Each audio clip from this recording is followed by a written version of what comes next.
Santa Mónica Radio y TV Más Digital presenta Curso Bíblico con Fray Roberto Armas. Únete a Fray Roberto Armas mientras nos guía en un viaje de descubrimiento y reflexión a través de las Sagradas Escrituras. Explora las enseñanzas de la Biblia, profundiza en su significado y descubre lo que nos dice Dios a través de su palabra. No te pierdas Curso Bíblico con Fray Roberto Armas. Sintonízanos y enriquece tu camino de fe. Saludos a Sandra Rodríguez y ya iniciamos Curso Bíblico con Fray Roberto Armas. Buenos días. Buenos días, Sandrita. Buenos días, radioyentes. Buenos días a todos, especialmente a los que escuchan nuestro programa. Un martes más estamos con ustedes.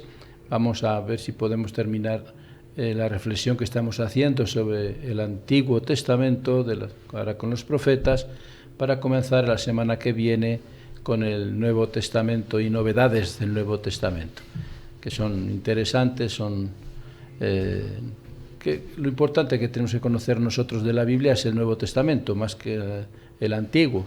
Hay que comprender el Antiguo para comprender mejor el Nuevo. Entonces, esa es nuestra intención. Iniciamos con la oración correspondiente de este día. Así es, nos ponemos en presencia de Dios. Señor, te damos gracias porque nos permites participar en este curso bíblico por medio de la radio.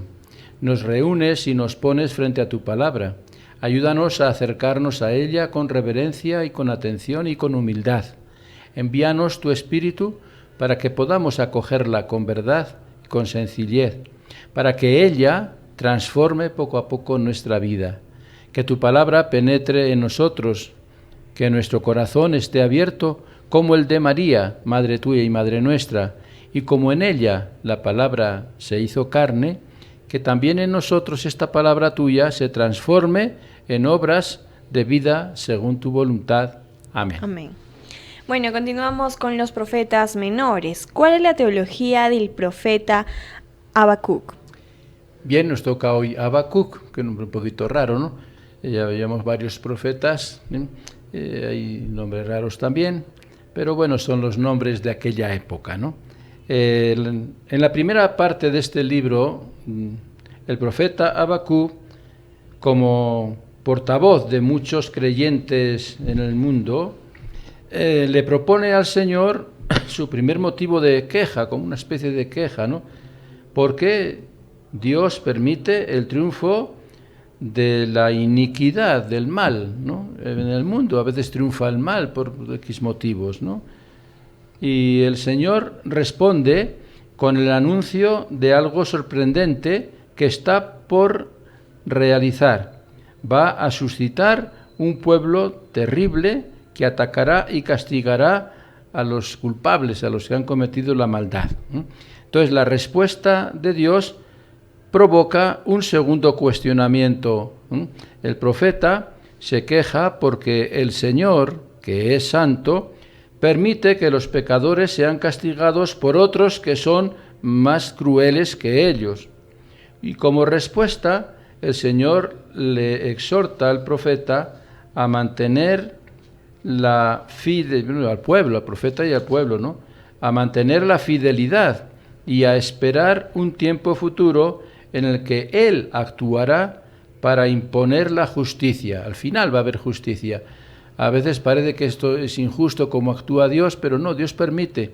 Dios deja que se realice con naturalidad tanto el bien como el mal. Y que pues, ante el mal Dios no va a cortarlo radicalmente. Al final es cuando hará la justicia a todas las obras realizadas por nosotros. La promesa deberá ser puesta por escrito, porque la espera va a ser larga, entonces que se quede por escrito para que conste a las generaciones futuras. El justo conservará la vida por su fidelidad. Esta es una frase que después la recoge San Pablo también en algunas de sus cartas, ¿no? El justo conservará la vida por su fidelidad. Esta promesa de Dios se ha conservado y ha sido objeto de reflexión a lo largo de la historia. Cuando los griegos tradujeron el Antiguo Testamento, un grupo de griegos, no toda la comunidad griega, el grupo de los 70 especialistas, al traducir la Biblia, expresaron que esta de otra forma, ¿no? El que es justo vivirá por la fidelidad de Dios. Pablo también se refirió a esta promesa de Dios y la reprodujo desde su propia perspectiva. Vivirá el que es justo por la fe. Son frases diferentes, pero que significan lo mismo.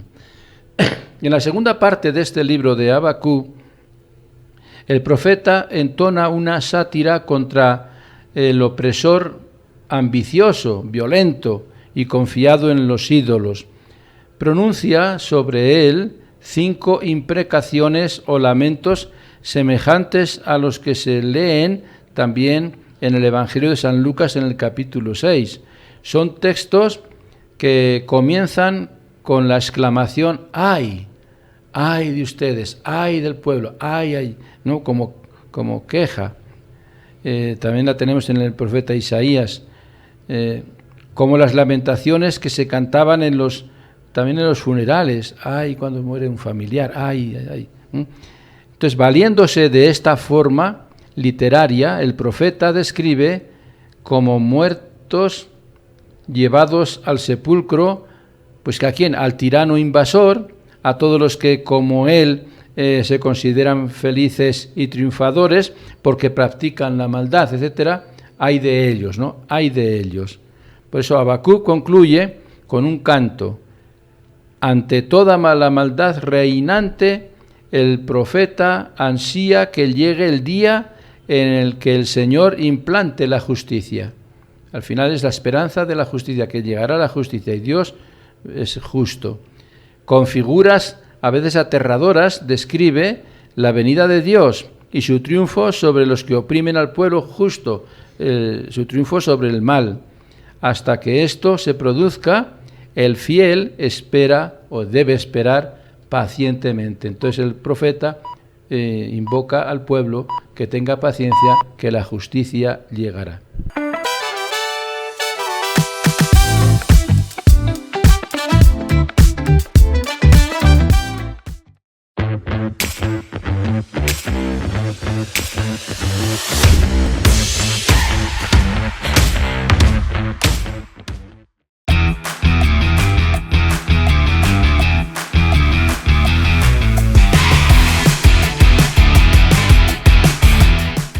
En el programa Curso Bíblico seguimos hablando de los profetas menores. ¿Cuál es la teología del profeta Sofonías? Sofonías, nos toca ahora Sofonías. Sofonías anuncia un mensaje importante, el día del Señor. En casi todos los profetas aparece esa frase, llegará el día, aquel día del día, llegará el día del Señor, etcétera, ¿no? Se repite con frecuencia. Idea, esta del día del Señor, que ya se encontraba pues en Amós y en otros profetas más también. Es el día en que el Señor juzgará a los pecadores e instaurará su reinado de justicia y paz. Lo que anunciaba también el anterior profeta Habacuc, lo que anunciaba, también lo repite aquí ahora el profeta Sofonías. Pero él ya añade la paz también. Un reinado va a reinar, Dios reina con justicia y instaurando la paz. Pero en Sofonías aparece la novedad de que este día es inminente, va a llegar pronto.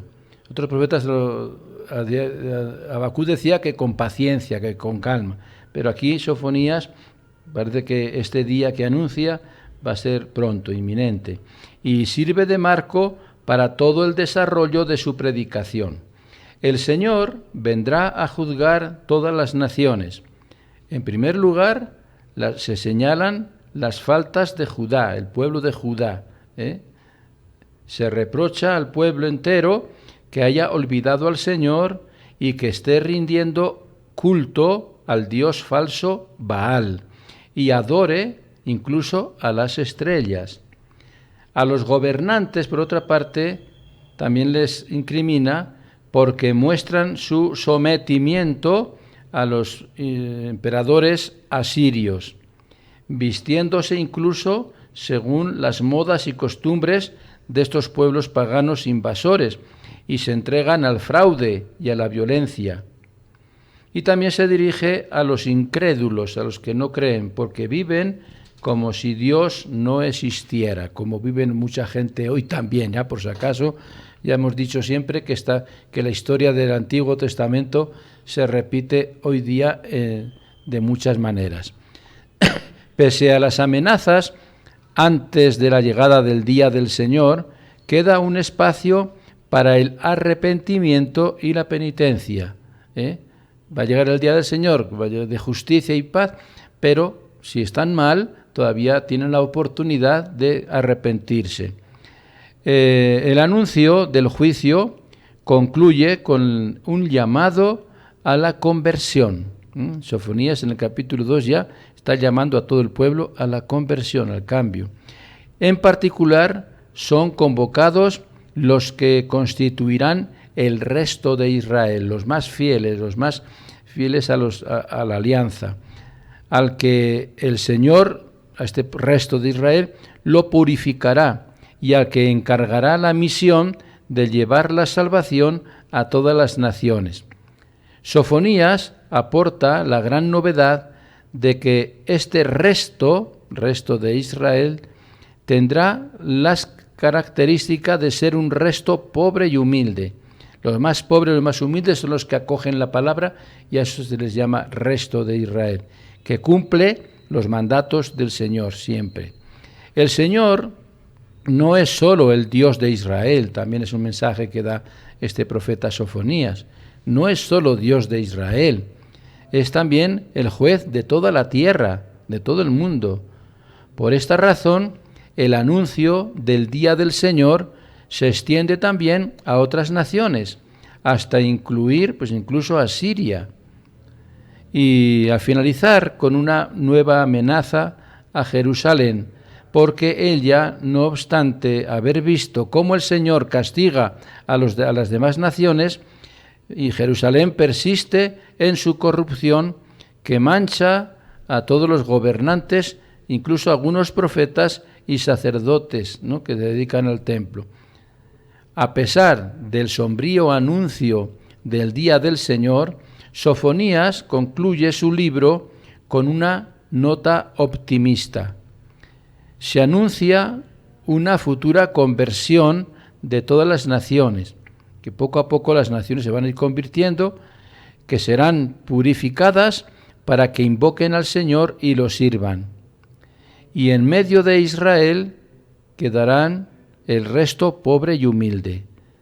Todo esto da lugar para que se concluya con una invitación a la alegría del tiempo final.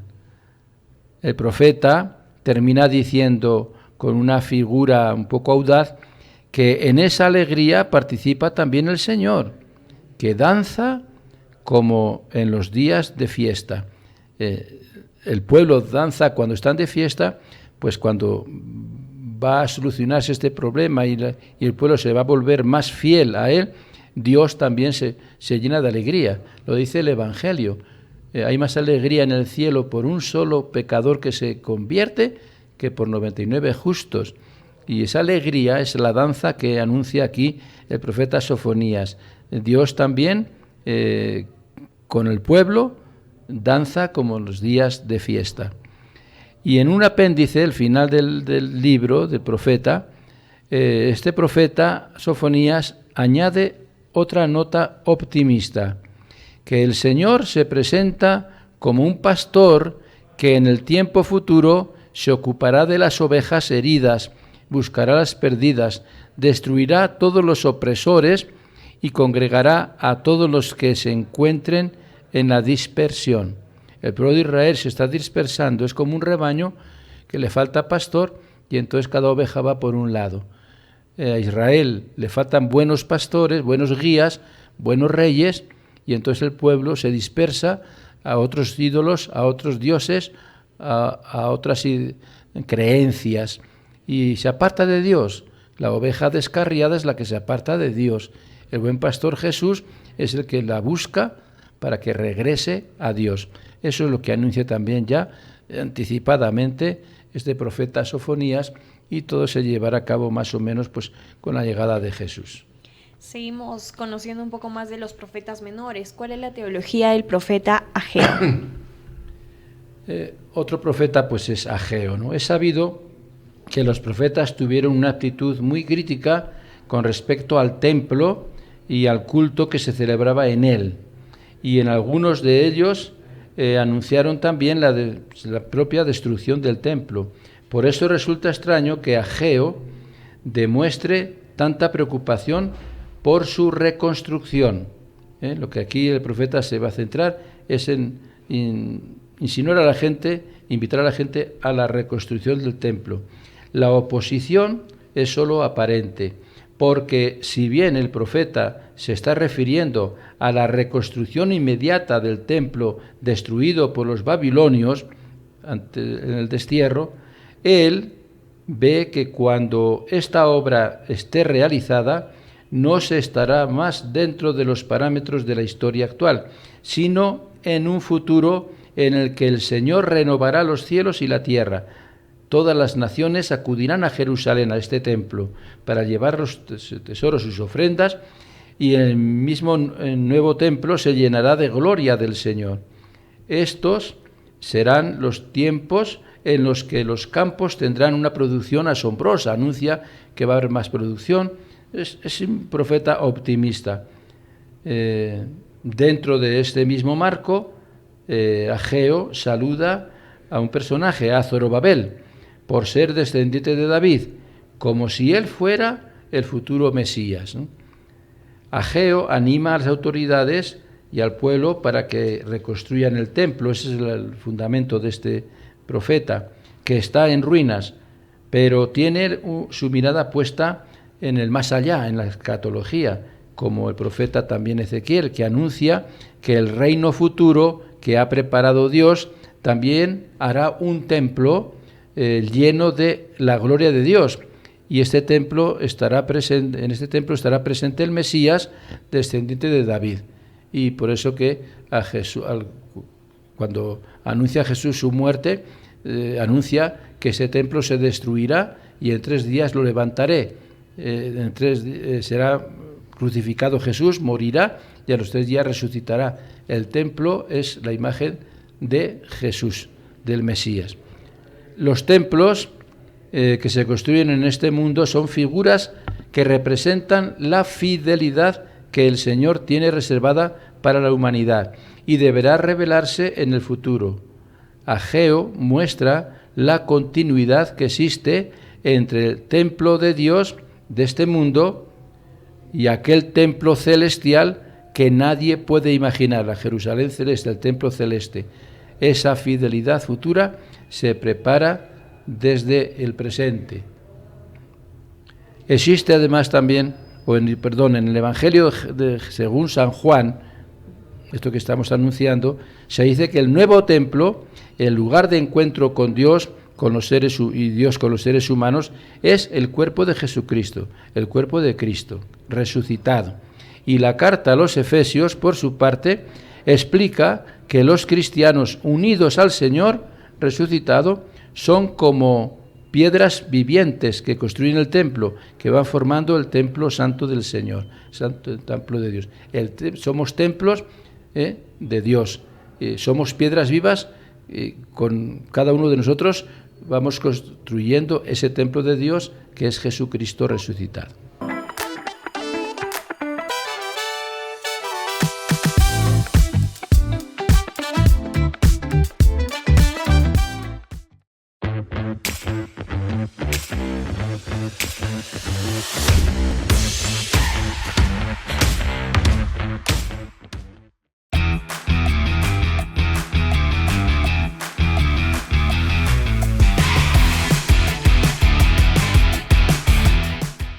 Bíblico y seguimos conociendo a los profetas menores. Ahora vamos a hablar del profeta Zacarías. Así es, Zacarías. Zacarías es un libro, un profeta, que está también dividido en 2 partes. Como Isaías está en 3 partes, Zacarías parece que fueron 2 profetas con este nombre, primer Zacarías y segundo Zacarías. Entonces, pero se ha unificado en un solo libro. Bien, el tema de este profeta Zacarías, ¿cuál es? Pues que los que sufren por las miserias del presente piensan que todo eso es signo de que Dios ya no los ama y está irritado contra ellos, o sea, que Dios los ha abandonado. Es la idea que había en esa época. El pueblo creía que Dios los había abandonado porque había desgracias, había cosas malas, había guerras y les iba mal, ¿no? Entonces piensan que Dios se ha olvidado de ellos. Entonces ahí sale Zacarías a responderles de que no duden del amor de Dios, que a pesar de las cosas malas que suelen suceder, no deben dudar nunca del amor de Dios. Dice, la humanidad se encuentra en medio de las pruebas, pero el Señor sigue siendo fiel y con toda seguridad intervendrá y cambiará este mundo y arrancará de él todas las miserias y demás. Todas las cosas negativas se superarán, pero con la fidelidad y con la confianza siempre en Dios. Entonces es el mensaje central prácticamente del profeta Zacarías en su primera parte, que el pueblo confíe en Dios, que las cosas malas tienen que suceder, que siempre han sucedido y siempre sucederán, pero eso no significa que Dios se haya alejado de nosotros o nos haya abandonado. Por medio del poder real y sacerdotal, Dios va proponiendo en esta historia los signos que adelanta la llegada de su reino. Va a llegar un reino de paz, de justicia, y hay que esperar en él. Eso es lo que prácticamente resume el primer Isaías, el primer Zacarías. Y el segundo Zacarías, la segunda parte, se dirige a los que viven atemorizados por las agresiones del mal. El profeta los consuela, aquí es consuelo. El otro era recomendación de que crean en Dios, de que tengan confianza, de que tengan esperanza. Aquí es la invitación al consuelo, a consolarse mutuamente, y el profeta, además de consolarlos, los anima mostrándoles el poder de Dios. El poder de Dios es eminente, está presente entre los seres humanos y hay que animarse de que Dios nunca nos va a abandonar, que se impone este poder de Dios ante todas las fuerzas enemigas, ante el mal, por encima de todo está el poder de Dios.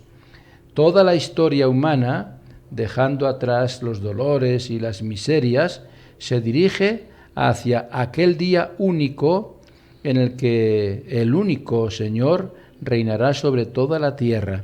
Habrá un día en que llegará la paz en la tierra, en que llegará la justicia con la presencia de Dios. Que tengan esperanza y que se animen unos a otros. Esta palabra de profeta, en la segunda parte, se dirige también a los que están oprimidos por el peso de sus propios pecados, para anunciarles que el Señor también derramará su espíritu para provocar en todos una actitud de penitencia y de arrepentimiento. Entonces, lo que el pueblo sufre es por dos tipos de males, ¿no?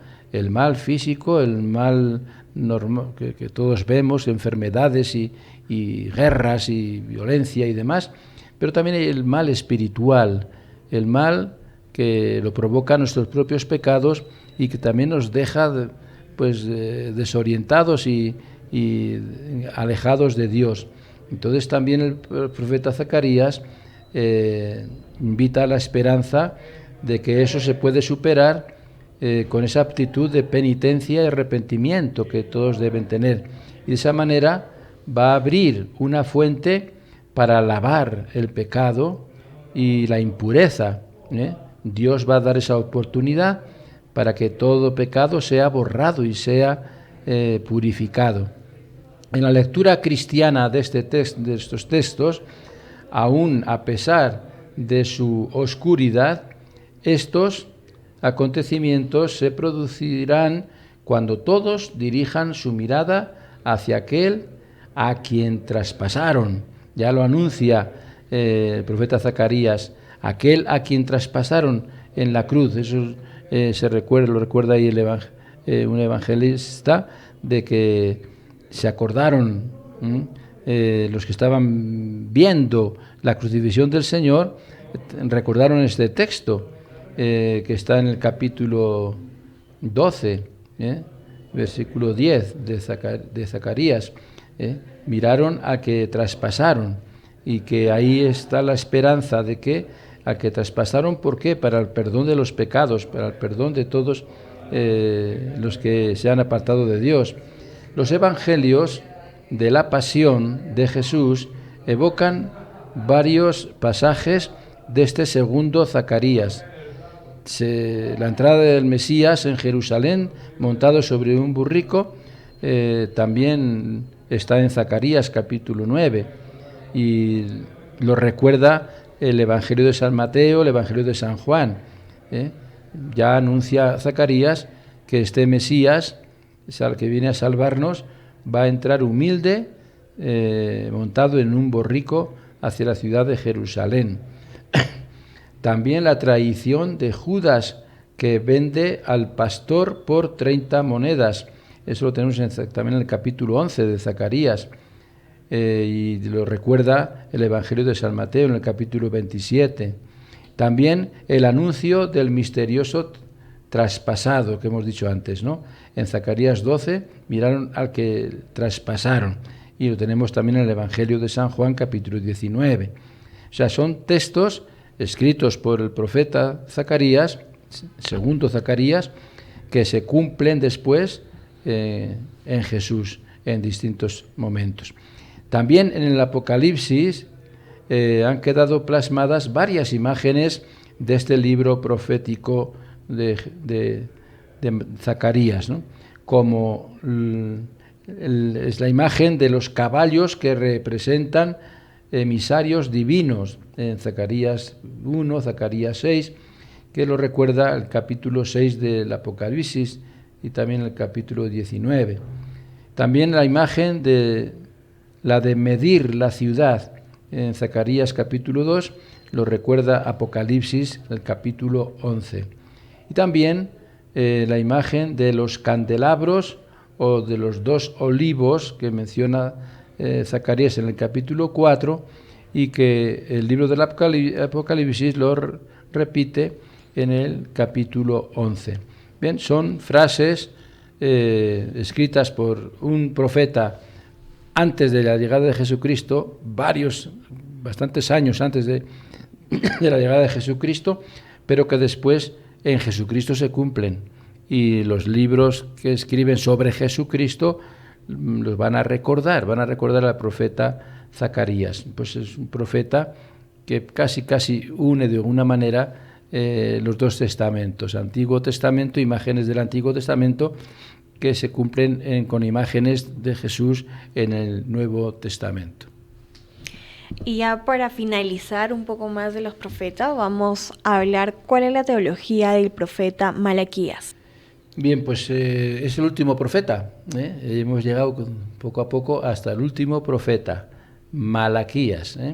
Malaquías, identidad de este autor, del último de los libros, en la colección de los 12 profetas menores, es una cuestión debatida entre los especialistas. El nombre que aquí se traduce por Malaquías es el término hebreo Malaquí, que después de ser nombre propio de personas, también puede traducirse como mi mensajero.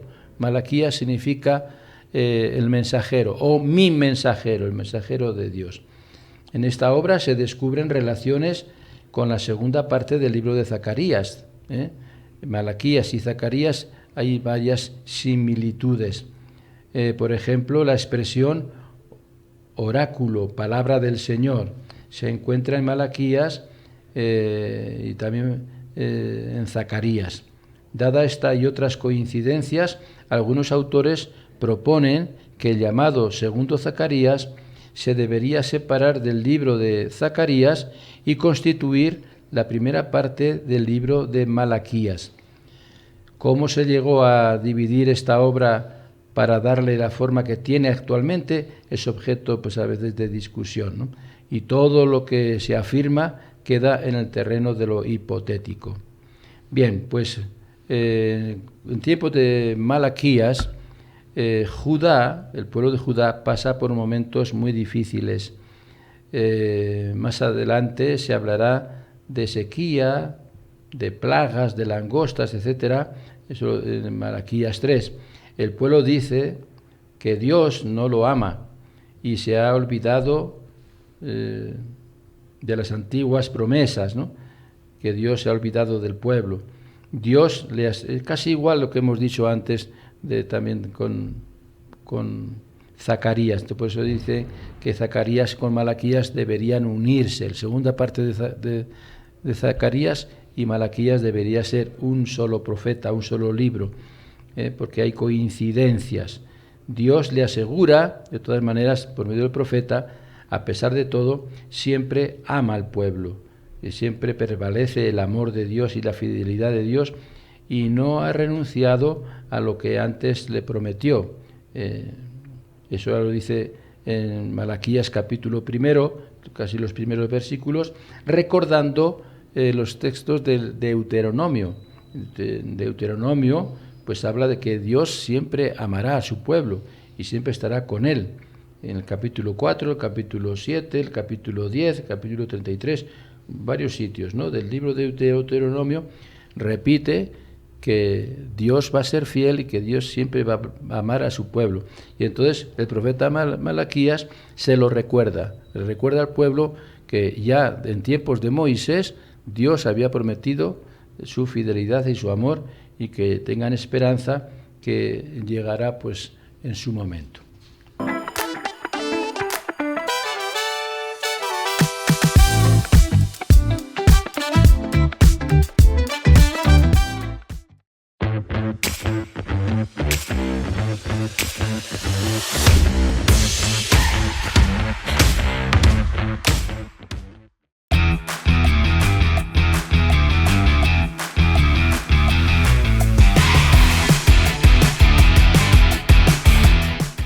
La última parte del programa Curso Bíblico y seguimos hablando de la teología del profeta Malaquías. Sí, seguimos con Malaquías, es el último profeta que está en orden en la Biblia y también denuncia Malaquías varias cosas, varios abusos. El abuso social en la sociedad, el abuso, pues, la corrupción y las injusticias que se cometen entre los poderosos y los más débiles, los más pobres. Y también el abuso religioso en la forma de llevar el culto, en la forma de vivir cada uno su religión, ¿no? Y exhorta a sus conciudadanos a que permanezcan fieles a la alianza. La fidelidad a la alianza es la clave de todo. Siendo solidarios, invita a la solidaridad siempre con los más necesitados y con los más pobres, conservando la pureza de la raza en sus matrimonios, habla del matrimonio, invitando a la fidelidad en la unión matrimonial, recalca eso también, la fidelidad que tiene que haber en el matrimonio, porque si no hay fidelidad se contaminan con pueblos paganos y que no daban importancia pues a la familia, y entonces eso hacía que la raza, los descendientes de matrimonios a veces entre hermanos, entre parientes y demás, pues se vaya empeorando. Invita pues a la fidelidad en el matrimonio. Es un detalle importante que ya en el Antiguo Testamento le den importancia al sacramento del matrimonio, que todavía no era sacramento, pero era ya una costumbre. Denuncia también Malaquías a los sacerdotes que se dedican al templo, porque no cumplen con su misión de enseñar la ley como ley, como voluntad de Dios.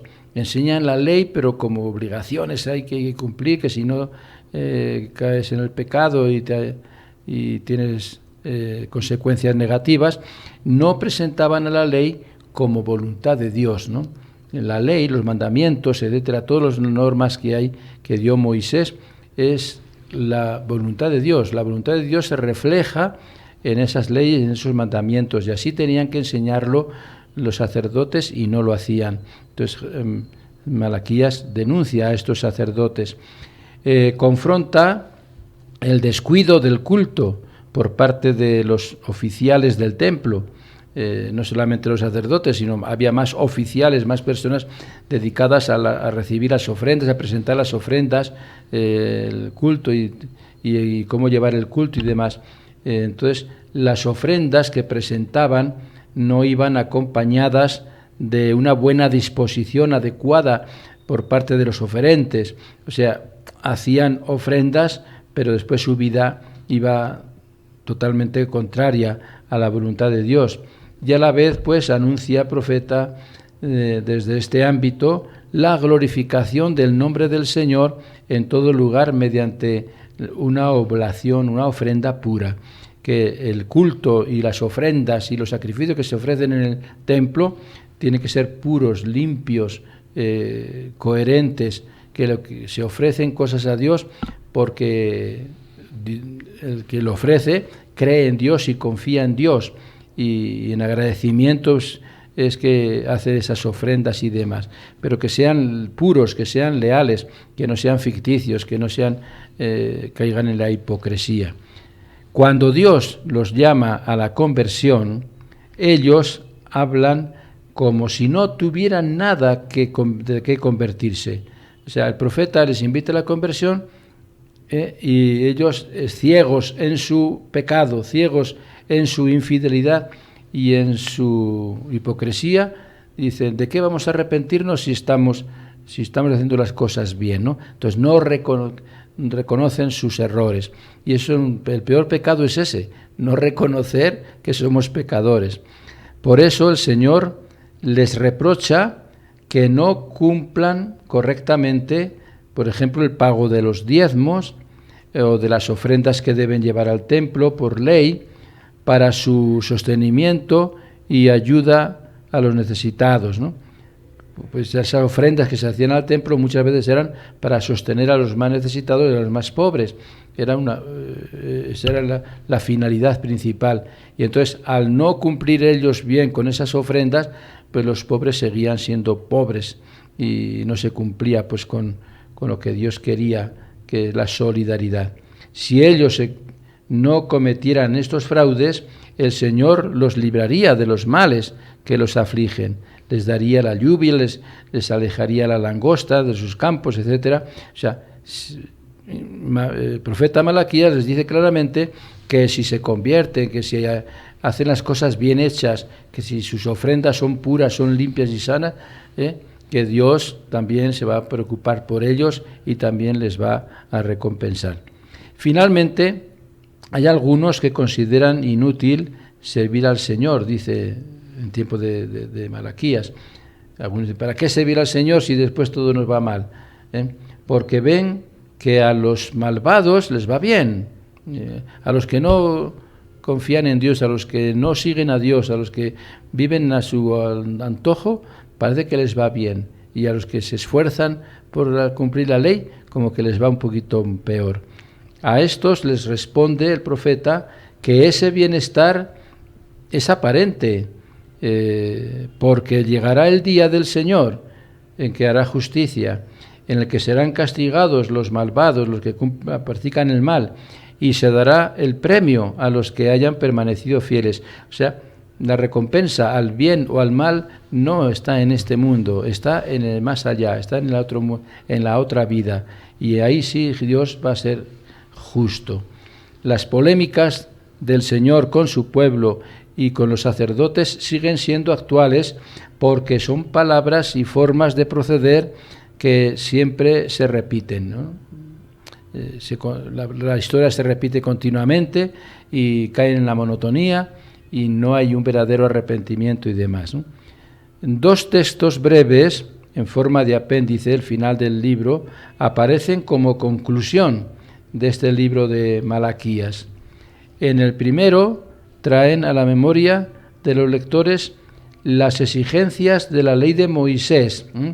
Malaquías les recuerda que la ley de Moisés son para cumplirse y es exigente y no se pueden descuidar. Estas deben ser observadas porque fueron dadas por el mismo Dios. Es el mismo Dios da las leyes y por eso hay que observarlas y cumplirlas.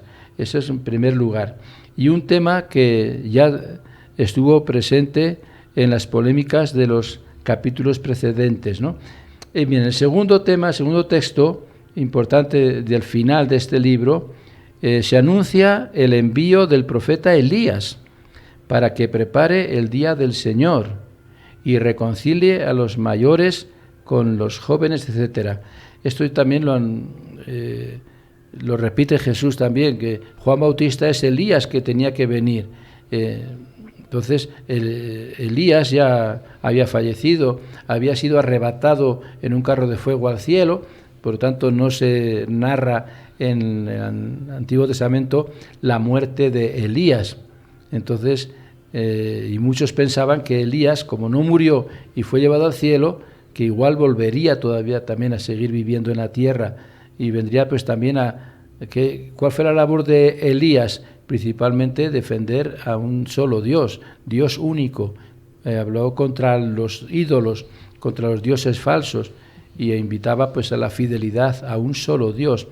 Y entonces Elías tiene que volver para recordarles a este pueblo infiel, a los que no son fieles, a los que se están alejando de Dios y se dedican a otras cosas, recordarles que no hay más que un Dios y que los mandamientos que da Dios son exigentes y hay que cumplirlos definitivamente. Entonces, y eso ya lo recuerda después Jesús, hablando de Juan el Bautista, porque le preguntaban a Juan, ¿eres tú ese Elías el que tenía que venir? El que tenía que venir, ¿no? El que ya el profeta Malaquías había anunciado que tenía que volver a vivir entre ellos el profeta Elías, porque no había muerto físicamente o no se relata su muerte, ¿no? Entonces Jesús responde, Juan Bautista, claro que es Elías. Juan Bautista es el Elías que tenía que venir. El que anunciaba el profeta Malaquías se refería a Juan, que viene a preparar el camino para recibir a Jesús, que iba a nacer el Mesías, que iba a venir a salvar a todo el pueblo y a todos nosotros también. Entonces son como repito, anuncios, profecías de profetas del Antiguo Testamento que después en el Nuevo con Jesús se van cumpliendo con la llegada del Mesías. Profetas que se cumplen después. Bueno, pues con esto terminamos las reflexiones de estos profetas menores. Se llaman menores no por menor importancia, porque son libritos más cortos, pero los temas se repiten en casi todos, y entonces no tienen la importancia pues, de un Isaías o de un Jeremías, que tienen mucho más mensaje, mucha más teología. Entonces cada profeta se dedica un tema o dos temas importantes de ese momento para animar al pueblo a que rectifique sus errores y se acerque más a Dios. Entonces son, por ejemplo, textos cortos y temas también más breves, y por eso son menores, pero son importantes como los mayores, ¿no? Porque son mensajes que los anuncian para el pueblo de su época, pero que se repercuten después también en los tiempos posteriores y en nuestros tiempos también. Hay muchas profecías de esos profetas menores que hoy también son importantes y que hoy se siguen cumpliendo y demás, sobre todo después de la llegada de Jesús. Así que terminamos de esta manera con el tema del Antiguo Testamento, ¿no? Todos los libros del Antiguo Testamento, que saben ustedes que son 47 libros, 46, 47 libros, y los hemos tratado pues casi todos, y sobre todo los más importantes, para que vayamos tomando conciencia de la importancia que tiene cada uno de los libros y que hay que comprenderlos de acuerdo a cuándo se escribieron, cómo se escribieron y en qué forma se escribieron. Todo es importante. No se puede leer la Biblia al pie de la letra y entender lo que nos quiere decir tal como lo leemos. Hay que saberlo interpretar, y por eso es interesante pues, estas explicaciones y esto, para que vayamos comprendiendo un poquito más. Y ya desde la próxima semana iniciaremos el Nuevo Testamento, los Evangelios, a Jesucristo protagonista, que es la parte más central y más importante de toda la Biblia, ¿no? Es Jesucristo, el centro es Jesucristo. Los personajes, profetas, Moisés, sí son importantes, pero siempre en relación con Jesucristo. Y el que va a dar sentido a todos los personajes del Antiguo Testamento, el que va a dar sentido a todos los libros del Antiguo Testamento, va a ser la presencia de Jesucristo. Y eso, con todo lo que está escrito y expresado en todos los libros del Nuevo Testamento, porque todos ellos hablan de Jesucristo como personaje central de nuestra salvación. Así que les esperamos el próximo martes para iniciar el Nuevo Testamento. Antes de despedirnos, la oración final. Bien, pues terminamos ya nuestro programa dando gracias a Dios. Gracias, Señor, por estas reflexiones y por su palabra, por tu palabra que hemos escuchado. Ayúdanos a comprender cuál es la respuesta adecuada a lo que tú hablas dentro de nosotros. Señor, da siempre tu palabra cotidiana. Ella es como el pan, sacia y provoca más hambre de ti. Ella es como el agua, riega, refresca y limpia. Ella es como la luz, ahuyenta de las tinieblas del error y del pecado, e ilumina los ojos del alma para ver mejor nuestra vida. Ella es como una voz misteriosa y penetrante, porque ella nos cuestiona y nos responde, nos alegra y da fortaleza. Ella penetra en el íntimo del ser y hiere y sana, angustia y libera también, inquieta y trae paz. No nos hagas faltar nunca, Señor, el pan cotidiano de tu palabra. Amén. Amén. Es así como hemos llegado al final de Curso Bíblico.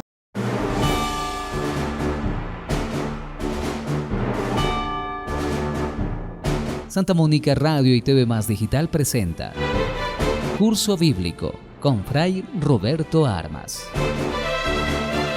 Únete a Fray Roberto Armas mientras nos guía en un viaje de descubrimiento y reflexión a través de las Sagradas Escrituras. Explora las enseñanzas de la Biblia, profundiza en su significado y descubre lo que nos dice Dios a través de su palabra. No te pierdas Curso Bíblico con Fray Roberto Armas. Sintonízanos y enriquece tu camino de fe.